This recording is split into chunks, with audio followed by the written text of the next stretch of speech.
Hello साथियों, प्रभात biology classes में आपका हार्दिक स्वागत है। आज हम एक बार फिर से state board 11th class biology शुरू करेंगे, जिसमें हम एनसीईआरटी को भी कवर करेंगे। पूरी एनसीईआरटी कवर करेंगे। उत्तर प्रदेश माध्यमिक जो बोर्ड है उसकी 11th क्लास की बायोलॉजी उसको पूरा कवर करेंगे। इसमें एमपी कौशिक, डॉक्टर रमेश गुप्ता की जो किताबें चलती हैं उसको पूरा कवर करेंगे। एनसीईआरटी की जो बिटवीन द लाइन जो इन्फॉर्मेशन छुपी हुई हैं उसको पूरा कवर करेंगे। और हम state board UP TGT PGT के बहुत सारे क्वेश्चंस को इसमें सम्मिलित करेंगे। उनकी एक्स्ट्रा स्टॉक इन्फॉर्मेशन को सम्मिलित करेंगे। नीट के हिसाब से भी जो एक्स्ट्रा स्टॉक पॉइंट है उनको भी सम्मिलित करेंगे।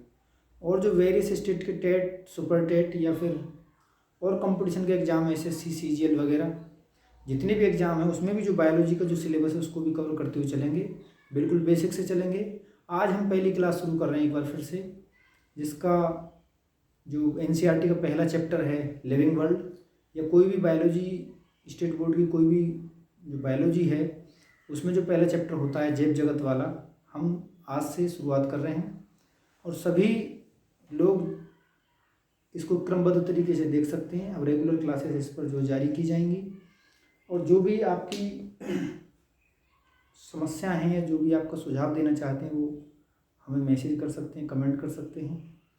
तो आज हम बात करेंगे जीव जगत की, कि जीव जगत क्या है। इसमें पूरा एनसीईआरटी हम करेंगे और जो सिलेबस है नीट का उसको भी कवर करेंगे। तो एनसीईआरटी के हिसाब से हम सबसे पहले देखेंगे कि बायोलॉजी क्या है। हमने हालांकि 3 क्लासेस पहले इस पर डाल चुके हैं। जीव विज्ञान के जो बेसिक लक्षण हैं और जो लिविंग फीचर जो होते हैं सजीवों के वो क्या हैं, इस पर ऑलरेडी हम 3 क्लास जो है डाल चुके हैं। अब हम नीट के सिलेबस पर पूरी तरह से काम करेंगे। तो सबसे पहले हम बायोलॉजी की बात करें तो बायोलॉजी क्या है। Biology is the branch of science which deal with the study of all living forms, all life forms. जितने भी दुनिया में जीवधारी पाए जाते हैं, चाहे वो एक कोश के जीव हैं, चाहे वो बहुकोश के जीव हैं, चाहे वो एक कोश के शैवाल हैं, चाहे बहुकोश के शैवाल हैं, चाहे जो फंगस ईस्ट से लेकर और जो विकसित जो पौधे हैं, चाहे सिकुआ का है, चाहे ऑरेंज स्पर्म प्लांट हैं, सभी की स्टडी हम इसी में करते हैं। तो हमारा जो जीव जगत है उसमें सबसे पहले हम देखेंगे कि जितने भी जीव हैं उनको अध्ययन के सुविधा के हिसाब से अलग अलग वैज्ञानिकों ने, चाहे वो ओसवाल्ड टिप्पो हों, चाहे आर.एच. व्हिटेकर हों, चाहे कैरोलस लीनियस हों, इन लोगों ने स्टडी की सुविधा के हिसाब से सभी जीवों को अलग अलग ग्रुपों में बांट दिया है। जैसे सबसे ज़्यादा जो रेलिवेंट क्लासिफिकेशन माना जाता है वो आर.एच. व्हिटेकर का माना जाता है। उन्होंने 5 किंगडम क्लासिफिकेशन दिया था।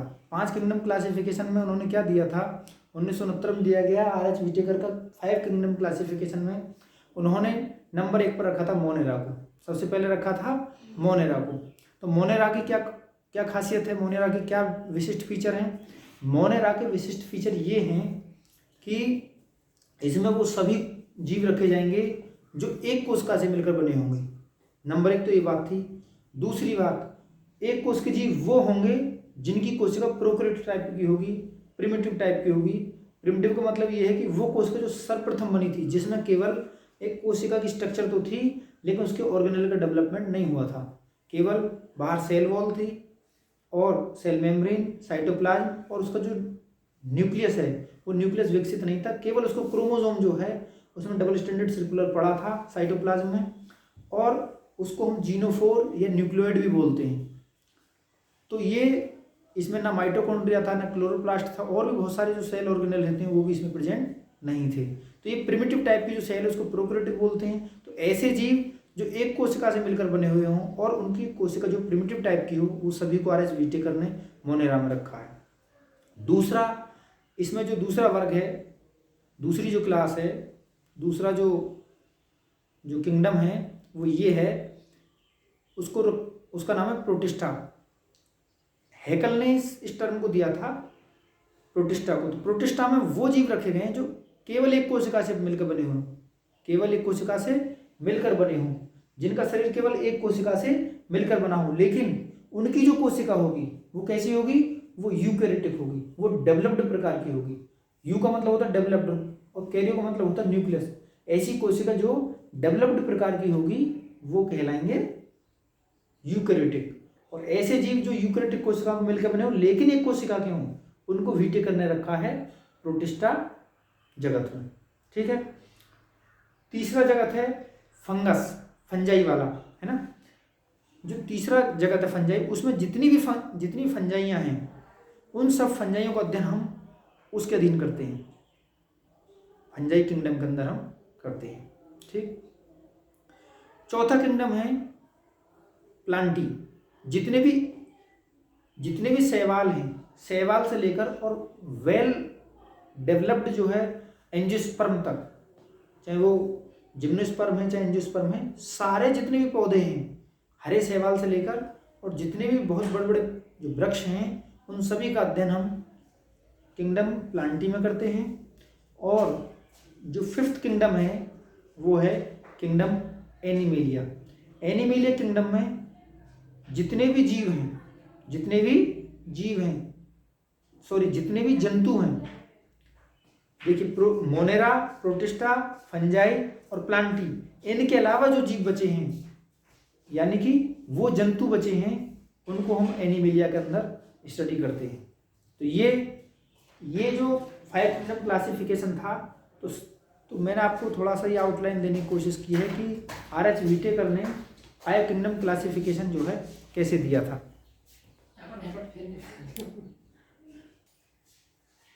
चलिए, तो बायोलॉजी जो है अभी हम 3 स्टेटमेंट देखेंगे कि biology is the study of life forms हैं। बायोलॉजी क्या है, लाइफ फॉर्म्स की, जीवन की बहुत सारी जो फॉर्म्स हैं, है ना, बहुत सारी जो अवस्थाएं हैं। देखो आप अपने आसपास देखेंगे कितनी वैरायटी दिखाई देगी, आपको देखेंगे ना कितनी वैरायटी दिखाई देगी। देखो आपको बहुत छोटे छोटे कीड़े दिखाई देंगे, बहुत छोटे छोटे पौधे दिखाई देंगे, दिखाई नहीं। उन कीड़ों में भी कुछ कीड़े उड़ने वाले होंगे, कुछ रेंगने वाले होंगे, है ना, कुछ ऐसे होंगे जो अंडे देने वाले जीव होंगे, छोटी छोटी चिड़िया होंगी, उससे बड़ी चिड़िया होंगी, बहुत बड़ी बड़ी चिड़िया होंगी ना। स्तनधारी होंगे, बहुत छोटे छोटे जो है खरगोश हो गया, चूहे हो गए, चचुंदर हो गई, है ना। और बहुत सारे आपको दिखाई देंगे जो अपने बच्चे देते हैं, बच्चों को दूध पिलाते हैं, है ना। गाय है, भैंस है, बकरी है। उसके अलावा भी बहुत सारे ऐसे जीव हैं जो अंडे देते हैं और उसके बाद बच्चे निकलते हैं, है ना। तो हम देख रहे हैं बहुत सारी वेरिएबिलिटी लाइफ में, है ना। तो अलग अलग जो फॉर्म है लाइफ के, अलग अलग फॉर्म है। कुछ ऐसे जीव हैं जो अपना भोजन खुद बना लेते हैं, कुछ ऐसे जीव हैं जो दूसरों पर निर्भर रहते हैं, कुछ ऐसे जीव हैं जो केवल हरे पौधे खाते हैं, कुछ ऐसे जीव हैं जो दूसरे जानवरों को खा जाते हैं, कुछ जीव ऐसे जो हरे पौधे भी खाते हैं और दूसरे जानवरों को भी खा जाते हैं। जैसे मनुष्य, एकदम बेस्ट एग्जाम्पल मनुष्य है ना। क्या करता है मनुष्य, साग भी खा लेगा, फल भी खा लेगा, बीज भी खा लेगा और दूसरे जानवरों को अंडे भी खा लेगा, शहद भी खा लेगा, मांस भी खा लेगा ना। तो ये क्या है, ये जो है ये अलग अलग टाइप के जीव हो गए ना, तो बहुत सारी लाइफ की फॉर्म्स हैं। दूसरी बात क्या बोलते हैं कि biology is the story of life on earth. ये बहुत बड़ी अपने में गहरी बात है। देखिए जो जीवन है, मैंने बताया था ना कि जो ये दुनिया है, ये जो पृथ्वी है, पृथ्वी हमारी दुनिया तो पृथ्वी मानो, है ना। वैसे ब्रह्मांड तो बहुत विशाल चीज़ है, जहाँ जीवन अभी तक खोजा गया वो पृथ्वी है। तो जो जीवों की जो दुनिया है वो क्या है, वो पृथ्वी है अभी तक तो, ठीक है। तो इसमें चाहे समुद्र हो, चाहे जमीन हो, चाहे हवा हो, तीनों जगह पाए जाएंगे जीव। जो समुद्र में जीव पाए जाएंगे या जल में जीव पाए जाएंगे उसको क्या बोलेंगे हम, एक्वेटिक लाइफ बोलेंगे। जो जमीन में पाए जाएंगे उसको टेरेस्ट्रियल लाइफ बोलेंगे, टेरेस्ट्रियल जीव बोलेंगे उनको। और जो हवा में पाए जाएंगे उनको एरियल बोलेंगे, एटमॉस्फेरिक जीव बोलेंगे ना। तो ये 3 प्रकार के बेसिकली जीव पाए जाते हैं, हवा में रहने वाले, जमीन में रहने वाले, पानी में रहने वाले।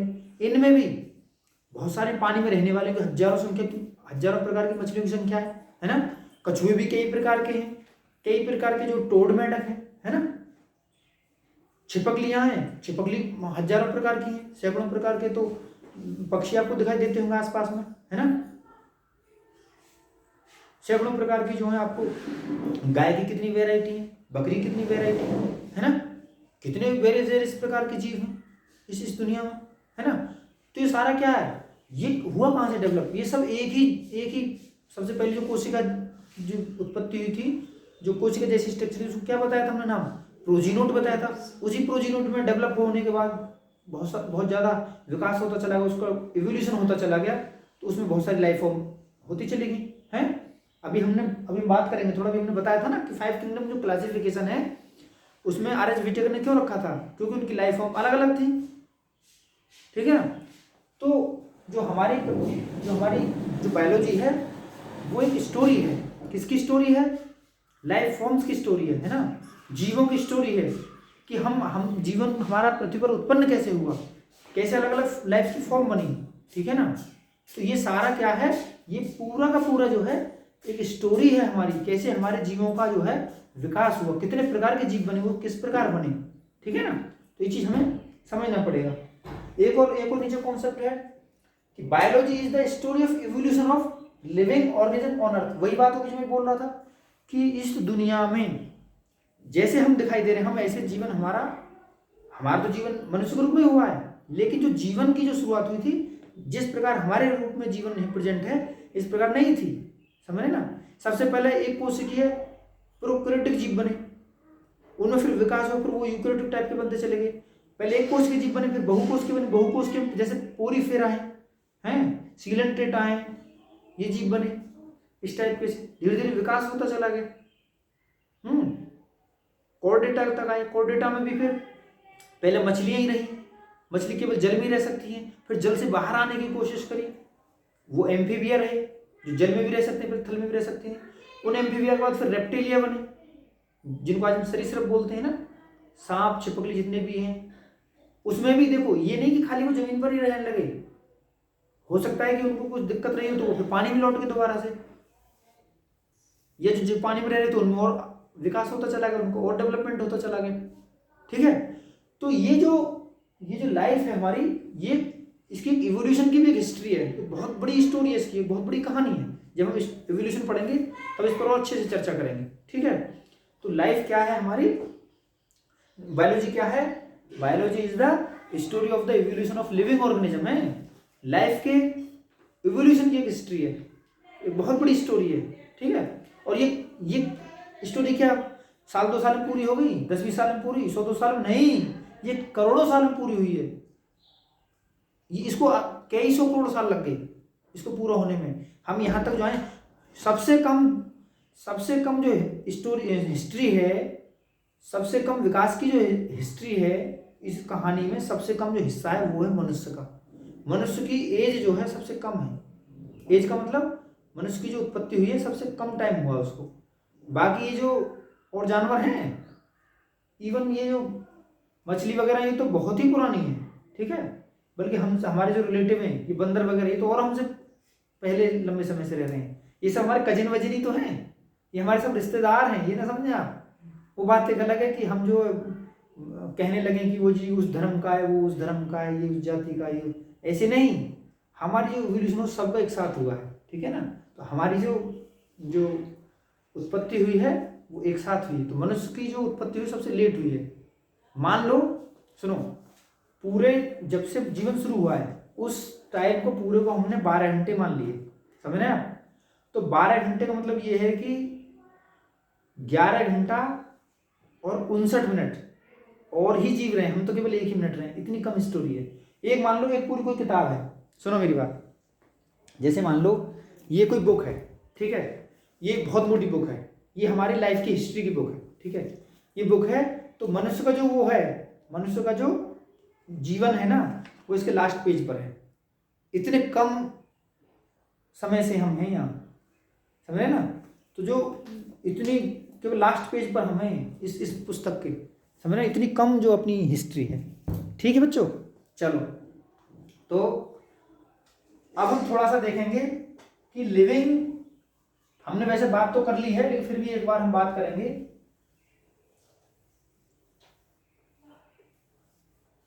एनसीईआरटी के पॉइंट ऑफ व्यू से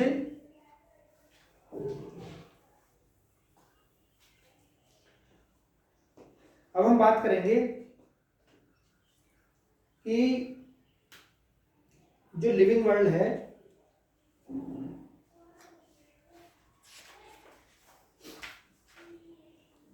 व्हाट इज लिविंग है,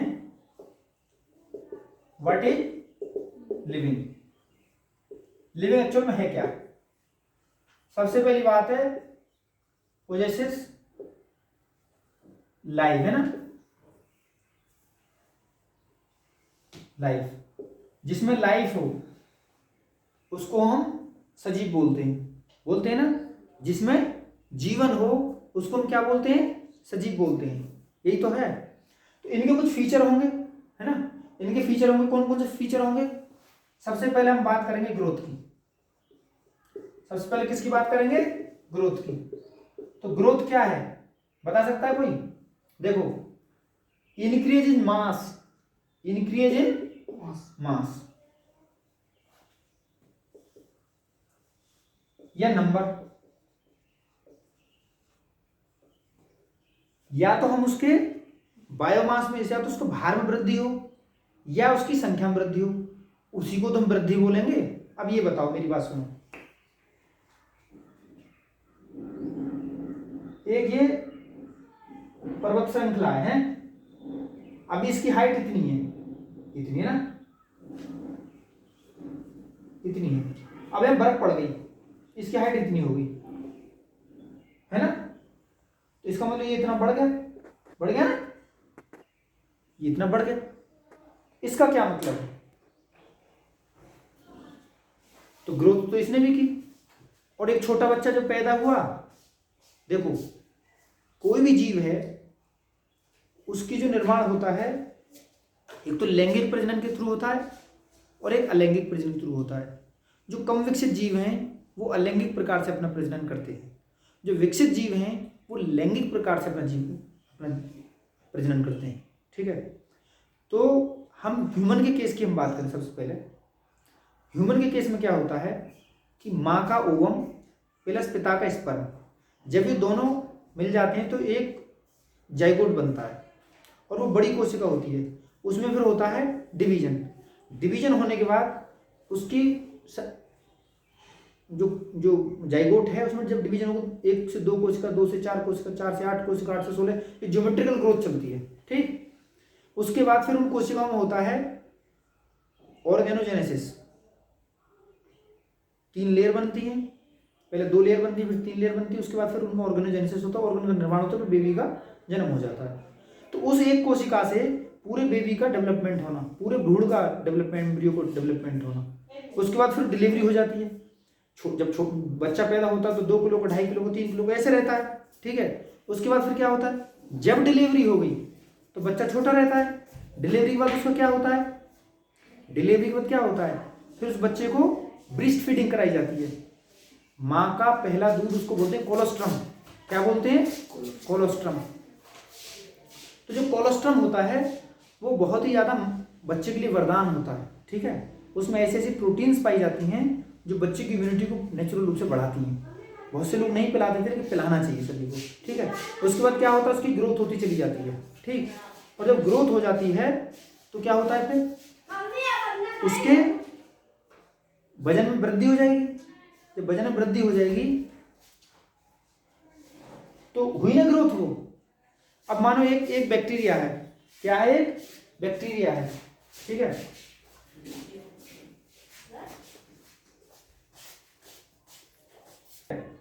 ये क्या है, एक बैक्टीरिया है, ठीक। अब इस बैक्टीरिया को अपना प्रजनन करना होगा, ठीक है। ये क्या करेगा, ये बैक्टीरिया अपने इस जेनेटिक मटेरियल को क्या कर लेगा, डुप्लीकेट करेगा और ये 1 से 2 में डिवाइड हो जाएगा। आगे चल के 2 बैक्टीरिया इसके बन जाएंगे, समझ लो ना। तो ये क्या हुआ कि ये यहाँ संख्या 1 थी, यहाँ भी 1 थी, यहाँ भी 1 से बढ़कर यहाँ कितनी हो गई, 2 हो गई। तो इसकी संख्या में इजाफा हुआ ना, और 2 से 4, 4 से 8, 8 से 16, तो देखो एक बैक्टीरिया से बहुत सारे बैक्टीरिया बन गए ना, तो उसका क्या हुआ, 1 से 2, 2 से 4 ये हुए ना, 1 से 2 होने का मतलब बोलते हैं डुप्लीकेशन, है ना। और जब बहुत सारी संख्या बढ़ती है उसको बोलते हैं मल्टीप्लीकेशन। तो एक कोष के जीवों में यदि ग्रोथ होती है, यहां बढ़ने का मतलब गुणा होता है एक कोष के जीवों के साथ, ठीक है। तो जो सूक्ष्म जीव होते हैं, जो कम विकसित जीव होते हैं, जो प्रोकैरियोटिक जीव होते हैं, एक कोष के जीव होते हैं, वो अपना जीवन जो है असेक्सुअल रिप्रोडक्शन के थ्रू, ज्यादातर बाइनरी फिजन के थ्रू करते हैं, ठीक है। तो इनकी भी तो संख्या बढ़ी, तो ये भी एक कैरेक्टर हो, ये भी एक कैरेक्टर है ना, ग्रोथ। तो जीवों का एक कैरेक्टर है ग्रोथ। लेकिन एक शर्त ये है कि कोई भी जो सजीव होगा, कोई भी जो सजीव होगा, उसमें जो ग्रोथ होगी वो क्या होगी, इंट्रिंसिक होगी। क्या होगी, इंट्रिंसिक होगी। इंट्रिंसिक का मतलब अंदर साइड से ग्रोथ होगी। तो ग्रोथ होती है 2 प्रकार की। क्या प्रकार की होती है, 2 प्रकार की। या तो वो मास में वृद्धि हो जाए, उसके भार में वृद्धि हो जाए, या उसकी संख्या में वृद्धि हो जाए, ठीक है। तो दो वो होती है। सीरियस होकर बैठो। वो तो बंद करो। बंद क्यों कर रखा तुमने, वो तो बंद करो। अब सीरियस होकर बैठो, आपके लिए स्पेशल क्लास नहीं लगेगी। चाहे तो मास में वृद्धि हो, चाहे उसकी संख्या में वृद्धि हो, ठीक है। इसमें क्या है, अब देखो कुछ चीजें ऐसी होती हैं जिनमें होती है इंट्रिंसिक ग्रोथ। इंट्रिंसिक ग्रोथ जैसे सभी ऑल लिविंग बीइंग, है ना, ऑल लिविंग बीइंग्स। और दूसरी होती है एक्सट्रिंसिक ग्रोथ। Extrinsic growth. और एक्सट्रिंसिक ग्रोथ क्या है, जितने भी नॉन लिविंग है ना, ये नॉन लिविंग ऑब्जेक्ट हो सकते हैं, उनमें होती है।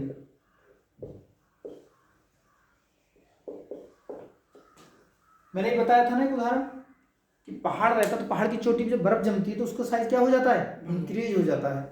तो क्या वो सजीव है, नहीं है, ठीक है। और जो पौधा है या कोई जानवर है या कोई जंतु कुछ भी है, उसमें क्या होता है, बाहर से तो ग्रोथ नहीं होती। अब ये बताओ, मैं अपने ऊपर बहुत सारी मिट्टी का लेप लगा लूं तो मेरा साइज बढ़ जाएगा। तो क्या वो सजीव का कैरेक्टरिस्टिक है, नहीं है ना। तो ये अंदर से जो है ग्रोथ होना चाहिए। मेरा डेवलपमेंट हुआ, जब मैं पैदा हुआ हूँगा तो वो छोटा रहूंगा, लेकिन मैं इतना बड़ा हो गया, इसका मतलब बाहर से तो कोई ग्रोथ हुई नहीं, अंदर से हुई है ना। तो इंट्रिंसिक जो ग्रोथ होती है, वो सारी ग्रोथ कहाँ से होती है, from the inside to outside, है ना। और जो नॉन लिविंग में जो ग्रोथ होती है वो आउटसाइड से होती है। देखो एक मिट्टी का टीला है, मिट्टी का टीला नहीं है, एक मिट्टी का ढेर है। अभी जो आंधी आ जाए तो बहुत सारी मिट्टी को अपने साथ ले आएगी, ऊपर से फिर पानी पड़ जाए वो दब जाएगी, ठीक है। फिर हवा आए बहुत तेजी के साथ, फिर मिट्टी आगे जम जाएगी, लेयर दर लेयर दर लेयर दर जमती चली जाती है ना।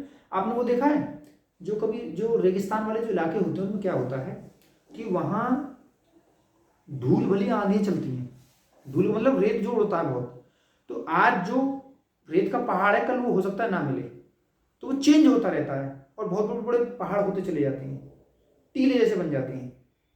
तो वो क्या है, वो भी तो ग्रोथ है। तो देखो ये जो ग्रोथ है, ऐसा कोई कैरेक्टर लिविंग का, ऐसा कोई कैरेक्टर जो जिसका कोई अपवाद ना हो, उसको बोलते हैं डिफाइनिंग प्रॉपर्टी। क्या बोलते हैं, डिफाइनिंग प्रॉपर्टी। लिविंग का मतलब ऐसा कैरेक्टरिस्टिक जिसका कोई भी अपवाद ना हो, वो केवल लिविंग में पाया जाएगा, उसको बोलेंगे डिफाइनिंग प्रॉपर्टी, ठीक है। और यदि कोई भी प्रॉपर्टी है लिविंग की और उसका कोई अपवाद है, तो उसको डिफाइनिंग प्रॉपर्टी नहीं कहेंगे। तो ग्रोथ क्या है, डिफाइनिंग है कि नॉन डिफाइनिंग है, बताओ। ये दोनों में पाई जाती है, लिविंग में पाई जाती है और नॉन लिविंग में पाई जाती है। इसलिए हम ग्रोथ को डिफाइनिंग प्रॉपर्टी नहीं कहेंगे, ठीक है। हमने आपको बताया था एक प्रोटोप्लाज्म होता है ना प्रोटोप्लाज्म। और क्या होता है, एक मेटाबॉलिज्म होती है, जो हमारी बेसिक क्लासें थी तीनों, बायोलॉजी बेसिक्स में हमने डाला था कि प्रोटोप्लाज्म और सेलुलर ऑर्गेनाइजेशन, और तीसरा क्या था, मेटाबॉलिज्म। ये तीन एक ऐसे कैरेक्टर हैं, ये तीन ऐसे कैरेक्टर हैं, ये किसी भी नॉन लिविंग में नहीं मिलेंगे, इसीलिए इनको हम डिफाइनिंग प्रॉपर्टी कह सकते हैं। ठीक है, तो जो ग्रोथ थी वो क्या है, डिफाइनिंग प्रॉपर्टी नहीं है, क्योंकि ये लिविंग में पाई जाती है और ये नॉन लिविंग में पाई जाती है। हालांकि दोनों की जो प्रॉपर्टी है, देखिए लिविंग की जो ग्रोथ है वो और नॉन लिविंग की जो ग्रोथ है उन दोनों में फर्क है। लिविंग में जो ग्रोथ होती है वो कहां से होती है, from the inside to the outside, और जो लिविंग नॉन लिविंग ग्रोथ होती है वो क्या होती है, केवल आउटसाइड से होती है। ठीक है, तो इसलिए ये डिफाइनिंग प्रॉपर्टी नहीं है। दूसरी प्रॉपर्टी हम देखते हैं, दूसरी हम देख लेते हैं रिप्रोडक्शन। क्या देख लेते हैं, रिप्रोडक्शन। रिप्रोडक्शन का मतलब क्या है, प्रजनन। प्रजनन का मतलब क्या है, कोई बताएगा, बताओ बताओ क्या है प्रजनन का मतलब। इसका अपनी हाँ, अपने जैसे जीव पैदा करने की जो क्षमता है, यदि मैं हूं और यदि मैं अपने बच्चे पैदा नहीं करूंगा, मैं मतलब ह्यूमन प्रजाति, यदि ह्यूमन प्रजाति, मैं ह्यूमन में ही तो आता हूं, मानव जाति में तो आता हूं, तो मैं अपने बच्चे भी पैदा नहीं करूंगा, मतलब जितनी ह्यूमन जाति अपने बच्चे पैदा नहीं करेगी तो क्या होगा फिर, वो एक टाइम ऐसा आएगा कि वो प्रजाति क्या हो जाएगी, खत्म हो जाएगी। तो कोई भी प्रजाति अपने प्रजाति के एग्जिस्टेंस के लिए, अपने जीवन की कंटिन्यूटी के लिए क्या करती है, प्रक्रिया होती है जिसके तहत वो अपने बच्चे पैदा करते हैं। तो वो जो प्रक्रिया है वो प्रक्रिया कहलाती है प्रजनन। और प्रजनन की जो प्रक्रिया है, जो प्रजनन की प्रक्रिया है वो दो प्रकार से होती है, एक असेक्सुअल प्रकार से होती है और एक सेक्सुअल प्रकार से होती है। तो जितने कम विकसित जीव हैं, जितने कम विकसित जीव हैं वो ज़्यादातर असेक्सुअल प्रकार से करते हैं, या बहुत सारे पौधे जो वो असेक्सुअली ज़्यादातर करते हैं। फ्लावरिंग प्लांट जो हैं, ये जो विकसित पौधे हैं वो करते हैं, या विकसित जंतु वो ज़्यादा सेक्सुअल रिप्रोड्यूस करते हैं। बाकी कम विकसित पौधे या कम विकसित जंतु जो हैं क्या करते हैं, असेक्सुअली ज़्यादातर रिप्रोड्यूस करते हैं। ठीक है, यदि जिस जाति ने अपना रिप्रोडक्शन बंद कर दिया, अभी हम ऑर्गेनिक इवोल्यूशन पढ़ेंगे, जब हम जैव विकास पढ़ेंगे तो उसमें हम पढ़ेंगे कि आखिर इस दुनिया में सबसे ज़्यादा फिट आदमी कौन है, फिट जीव कौन है। ऐसा जीव जिसकी सबसे ज़्यादा बच्चे पैदा करने की क्षमता है इस दुनिया में, वो क्या है, फिट है। एक हाथी है, हाथी अपने 2 ही बच्चे पैदा कर पाता जीवन में, 2 या 3 मुश्किल से, 1 2 या 3 ज़्यादा से ज़्यादा। तो क्या वो सबसे ज़्यादा फिट है। एक जो बच्चों को पेट में कीड़े हो जाए तो उसको बोलते हैं मादा एस्केरिस, है ना, नर मादा एस्केरिस। वो अपने एक बार में 2 लाख अंडे देती है, तो उसके 10-20 ही बच गए, तब भी वो जीव बच्चा रहेगा। उसको सेफ्टी की भी चिंता नहीं, वो पड़ा है, मिट्टी में पड़ा है, धूप में पड़ा है, आंधी में पड़ा है, ठंड पड़ रही है, चाहे गर्मी पड़ रही है, चाहे पानी है, चाहे कुछ भी पड़ा है तो पड़ा है, सेफ है उसका अंडा। लेकिन हाथी का बच्चा होगा और बाढ़ आ जाए तो मर जाएगा एकदम। मनुष्य का बच्चा होगा, तूफान आ जाए, कुछ हो जाए तो डेथ हो जाएगी ना। जानवरों का डर, मौसम का डर, रोगों का डर। तो हम इतने विकसित तो हैं, लेकिन हमने अपने संसाधन भी जुटा लिए अपनी सुरक्षा और संरक्षा को ध्यान में रखते हुए, लेकिन नेचुरल रूप से हम फिट हैं क्या, हमसे ज़्यादा फिट तो वही एस्केरिस ही है, क्योंकि उसकी पास ऐसी क्षमता है कि वो अपने एक बार 2 लाख अंडे दे दे, 10-20 भी जी गए तब भी उसका प्रजाति चलती रहेगी। ठीक है ना। चलिए, तो प्रजनन के कितने प्रकार से होता है, प्रजनन होता है 2 प्रकार से, एक होता है सेक्सुअल और एक होता है असेक्सुअल। ठीक है, सेक्सुअल रिप्रोडक्शन और दूसरा असेक्सुअल रिप्रोडक्शन। ठीक, हिंदी बोलते हैं अलैंगिक जनन, और इसको बोलते हैं लैंगिक जनन।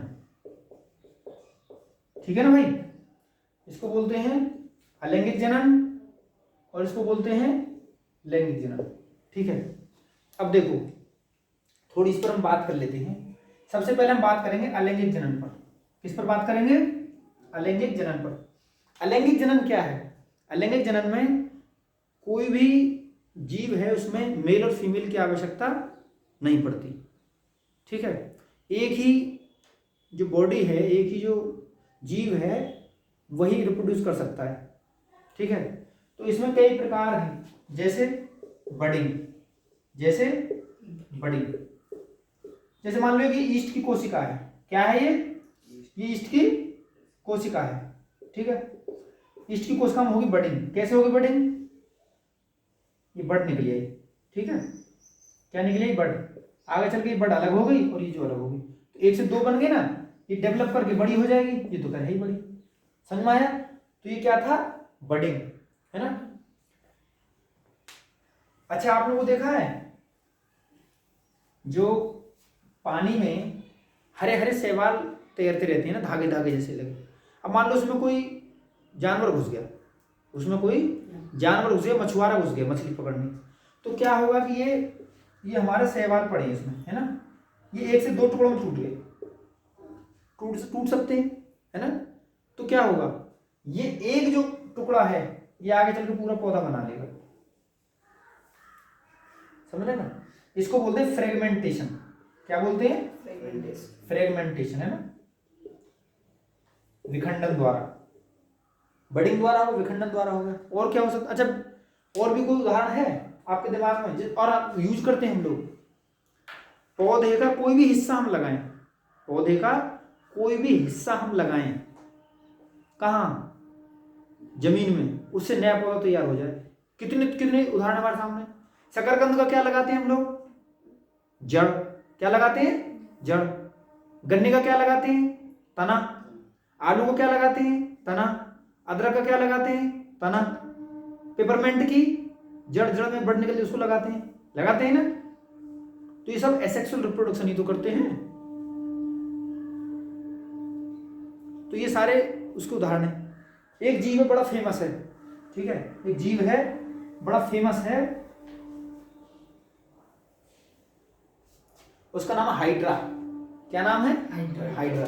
उसकी स्ट्रक्चर कुछ ऐसी होती है, ऐसी होती है, ऐसी, है ना, ऐसे करके इसके टेंटिकल निकले रहते हैं ऐसे।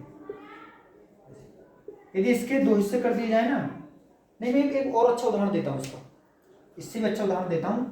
उसके दो नहीं, उसके कितने हिस्से कर दो। प्लेटीहेल्मिन्थस का एक जीव है, उसका नाम प्लेनेरिया। प्लेनेरिया कैसा होता है, ऐसा होता है, ऐसा होता है, ठीक है, ऐसा करके उसमें कुछ होते हैं। यदि इसके तीन टुकड़े कर दो आप ऐसे, एक यहां से कर दो, ठीक, एक यहां से कर दो ऐसे, और एक यहां से ऐसे कर दो, तीन टुकड़े कर दो। जब आपने तीन टुकड़े कर दिए, ये वाला है, तो ये आगे चल के कैसे बन जाएंगे, ये पूरा ऐसा हो जाएगा, समझ रहे हैं आप लोग, ऐसा, ऐसा, ऐसा। तो ये क्या हुआ, इसको बोलते हैं रीजनरेशन। क्या बोलते हैं, रीजनरेशन। जो बच्चे हिंदी में अपनी किताबें पढ़ते हैं, रीजनरेशन को हिंदी बोलते हैं पुनरुद्भवन या पुनर्जनन, ठीक है ना। मैं लिख देता हूं यहां, पुनरुद्भवन या पुनर्जनन, ठीक है। यानी एक टुकड़ा होगा, उस टुकड़े से पूरा पूरा, एक मछली होती है एस्टीरियास उसको बोलते हैं, सितारा मछली, स्टारफिश, उसके टुकड़े हो जाते हैं, वो टुकड़े पूरा कर लेते हैं, उसको रिजनरेशन कैपेसिटी बोलते हैं, ठीक है। चलो, तो ये तो थे हमारे असेक्सुअल रिप्रोडक्शन के प्रकार, ठीक है। लेकिन अब हम देखते हैं सेक्सुअल रिप्रोडक्शन। सेक्सुअल रिप्रोडक्शन में क्या होता है,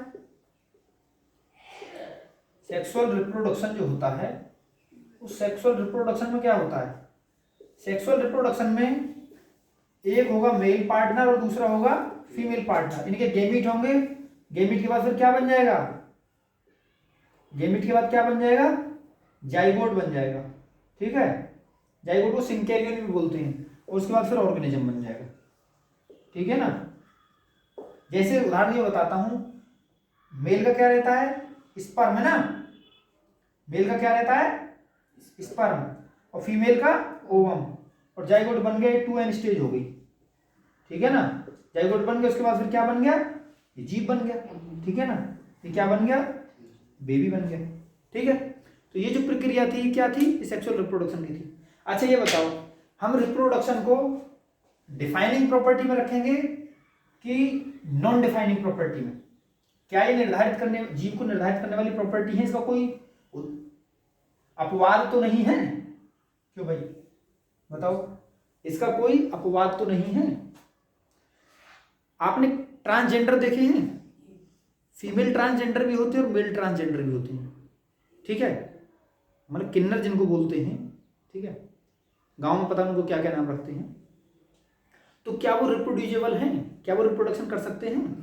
ये तो भाई अपवाद होगा रिप्रोडक्शन का। और क्या हो सकते हैं? देखो, किन्नर भी नहीं है, ट्रांसजेंडर भी नहीं है, थर्ड जेंडर भी नहीं है, यौंच भी नहीं है, इनको कई नामों से जाना जाता है ना। पत्नी भी ठीक है, सेक्सुअली फिट है, पति भी सेक्सुअली फिट है, उसके बावजूद भी वो रिप्रोडक्शन नहीं कर पाते हैं। ऐसा क्या कारण है? बहुत सारे कारण हो सकते हैं। हो सकता है पुरुष के अंदर इस पर मोटिलिटी ना हो। जब 12th क्लास में जब पढ़ेंगे ना रिप्रोडक्शन इन ह्यूमन और रिप्रोडक्टिव हेल्थ जब पढ़ेंगे, हो सकता है जब इसको दोबारा मैं इसको पढ़ाऊंगा ही, ठीक है, जब पढ़ेंगे अच्छे से, लेकिन थोड़ा सा मैं समझा दूंगा आपको, उस समय याद भी रखना, उस समय काम आएगा जो इन्फॉर्मेशन बता रहा हूँ। कि फीमेल में हो सकता है कि प्रॉपर ओवम नहीं बन रहा हो, उसका पीरियड टाइम पर नहीं आ रहा हो। समझ रहे आप लोग? आजकल इतनी समस्या हो रही है, मेरी बात ध्यान से सुनो, इसको तो बताते ही रहेंगे, बात ध्यान से सुनो, कि इतना पेस्टिसाइड का इतना प्रभाव है, हम लोगों ने जंगल को दुश्मन की तरह काट डाला है। प्रकृति ने हमारे जीवन के लिए सारी व्यवस्थाएं करके रखी थी, लेकिन मानव जब से आया है तब से प्रकृति का इतना ओवर एक्सप्लॉइटेशन किया केवल पैसे के लिए, कि एक दिन ऐसा टाइम आएगा कि हम लोगों के पास हमारे जेवरात, सोना, हीरे जवाहरात रखे रहेंगे अलमारी में, पैसे बैंक में जमा रहेंगे, एटीएम लेके घूमेंगे, पैसे खूब रहेंगे, पैसे हमारी जेब में, लेकिन हमको खाना नहीं मिलेगा। जीवन बचाने के लिए हम तरस जाएंगे। रीजन क्या है उसका?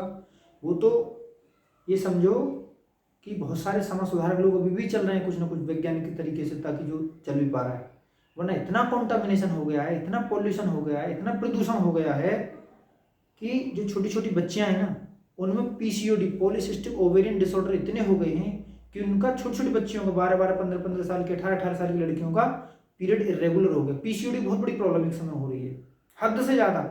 जिसके भी पेट में दर्द देखो, कराते हैं उसका अल्ट्रासाउंड, पीसीओडी आता है, सिस्टाइटिस आता है। समझ रहे ना कैसे हो रहा है ये? एक प्रोफेसर रईसुद्दीन है दिल्ली विश्वविद्यालय में, उनको एक रिसर्च पेपर में उनको लेक्चर सुना था, तो उन्होंने एक चीज़ कही थी अपने लेक्चर, दोनों कई साल पहले मैंने सुना था। उन्होंने 2 टर्म यूज किए थे, फेमिनाइजेशन एंड मैस्कुलाइजेशन। फेमिनाइजेशन मतलब क्या है? कि जो मेल होता है उसमें फीमेल के कैरेक्टरिस्टिक डेवलप होना। कैसे कैरेक्टर डेवलप हो रहे हैं? कि उसमें बनने चाहिए थे स्पर्म, वो बनने लगे ओवम। उनका मछलियों के ऊपर बहुत बड़ा रिसर्च बन रहा है। फीमेल के अंदर कैरेक्टरिस्टिक आ रहे हैं मेल के, बनना चाहिए तो ओवम, बनने लगे स्पर्म। इसको बोलते हैं मैस्कुलिनाइजेशन। मैस्कुलिनाइजेशन, फेमिनाइजेशन, मैस्कुलिनाइजेशन ये है। ये क्यों हो रहा है?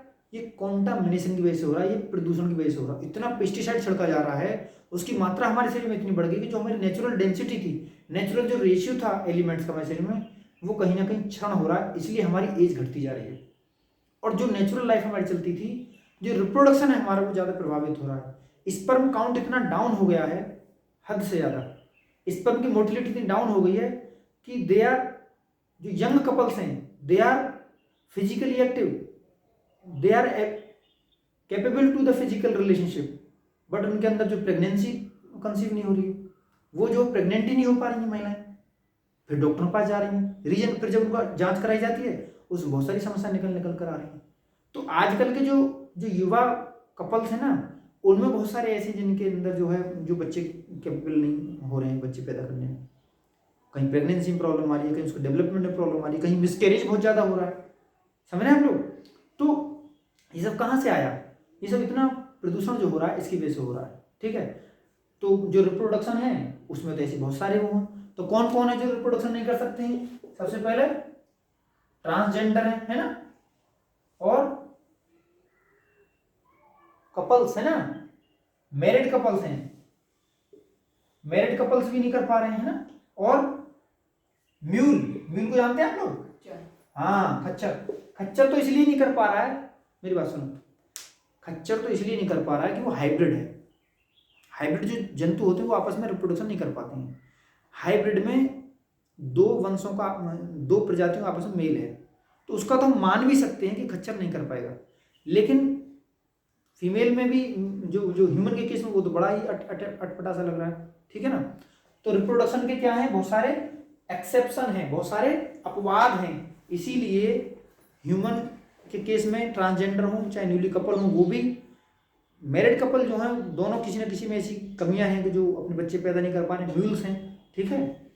तो ये इसके उदाहरण हैं। इसलिए रिप्रोडक्शन को भी हम डिफाइनिंग प्रॉपर्टी में नहीं मान रहे हैं, क्योंकि इसके भी अपवाद यहाँ हैं, ठीक है। चलिए अगली हम प्रॉपर्टी ले लेते हैं, क्या, मेटाबॉलिज्म। क्या ले लेते हैं, मेटाबॉलिज्म। कोई बताएगा मेटाबॉलिज्म का मतलब क्या है? जो ऑनलाइन देख रहे हैं वो मेटाबॉलिज्म की डेफिनेशन लिख के भेजें अपनी भाषा में, अपनी भाषा में, जो मातृभाषा हो, हिंदी हो, संस्कृत हो, उर्दू हो, जो भी है अपनी मातृभाषा में। अंग्रेजी में लिख सकते हैं अंग्रेजी में, अवधी में लिख सकते हैं अवधी में, मराठी में लिख सकते हैं मराठी, जो भी जहाँ तक मेरी आवाज़ पहुँच रही है, जो भी बच्चे मुझे देख पा रहे हैं वो अपनी भाषा में अपनी जो समझ उसमें जरूर लिखें कि मेटाबॉलिज्म क्या है। देखिए मेटाबॉलिज्म का मतलब ये है कि जो हमारे शरीर में दो प्रकार की क्रियाएं चल रही हैं। कुछ ऐसी क्रियाएं चल रही हैं जो सिंथेसिस कर रही होती हैं, जो कुछ ना कुछ नई चीज बना रही होती हैं, उनको बोलते हैं एनाबॉलिक रिएक्शंस। कुछ ऐसी क्रियाएं चल रही होती हैं जो सबस्टेंस हमारी कोशिकाओं के अंदर प्रेजेंट हैं, उनको तोड़ के कुछ उनमें से ऊर्जा निकाल रही होती हैं, या कुछ और प्रक्रिया में एक पदार्थ को दूसरे पदार्थ में कन्वर्ट करी, तो तोड़ तोड़ कर जो है नया पदार्थ में कन्वर्ट कर रही होती है। ये जो हानिकारक पदार्थ है उसको तोड़ तोड़ बाहर निकालना होता है, तो इनको बोलते हैं डिस्ट्रक्टिव या तोड़ने वाली प्रक्रियाएं, है ना। एक होती है एनाबॉलिक रिएक्शंस और दूसरी होती है कैटाबॉलिक रिएक्शंस। और ये दोनों रिएक्शन जो दोनों को हम यदि जोड़ देते हैं तो इनको बोलते हैं मेटाबॉलिक रिएक्शंस या मेटाबॉलिक एक्टिविटीज, है ना, हमारे शरीर में चल रही होती है। मैंने किताब में पढ़ा था, टॉक्सिसिटी की किताब में पढ़ा था कि हमारे शरीर की कोशिकाओं में 24 घंटे में 10,000 से ज़्यादा फ्री रेडिकल बनते हैं। इसका मतलब 10,000 रिएक्शन तो चल ही रही होंगी, स्वाभाविक सी बात है। एक किताब में पढ़ा था मैंने, जब मैं पढ़ता था विश्वविद्यालय में कैंपस में, तो वहाँ की जो लाइब्रेरी थी उसमें मैंने किताब में पढ़ा था कहीं कि एक कोशिका में फ्री रेडिकल वो केमिकल होते हैं, वो बहुत पार्शियल समय के लिए बनते हैं और हमारी कोशिकाओं में नुकसान करते हैं, ठीक है। उनको रोकना बहुत जरूरी हो जाता है, ठीक है। तो ये सारी जो क्रियाएं हैं, ये एनाबॉलिक हो चाहे वो कैटाबॉलिक हो, इन सबको यदि हम मिला देते हैं तो कहलाती हैं ये metabolic processes, metabolic activities, metabolic reactions, ठीक है। तो ऐसा कोई जीव इसमें नहीं है दुनिया में कि जिसके अंदर ये मेटाबॉलिक क्रियाएं ना चल रही हों। वायरस तो है ऐसा, वायरस है ना, लेकिन वायरस में मेटाबॉलिक क्रियाएं तो नहीं चल रही है। क्यों नहीं चल रही है?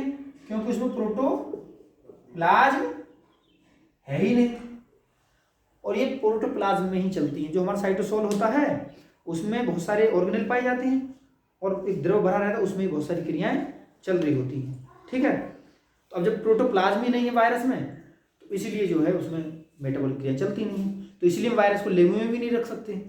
जब वो चला जाता है किसी लिविंग के अंदर और उसकी मशीनरी पर उसकी जो मेटाबॉलिक एक्टिविटी उन पर कंट्रोल कर लेता है, तब अपने आप को मल्टीप्लाई करता है, तब अपने 1 से 2, 2 से 4, 4 से 6 करता है, ठीक है। तो ये वो रिएक्शंस हैं जो सभी जीवों में पाई जाएंगी, इसका कोई भी अपवाद नहीं है। जब इसका कोई अपवाद नहीं है तो इसको हम क्या बोल सकते हैं?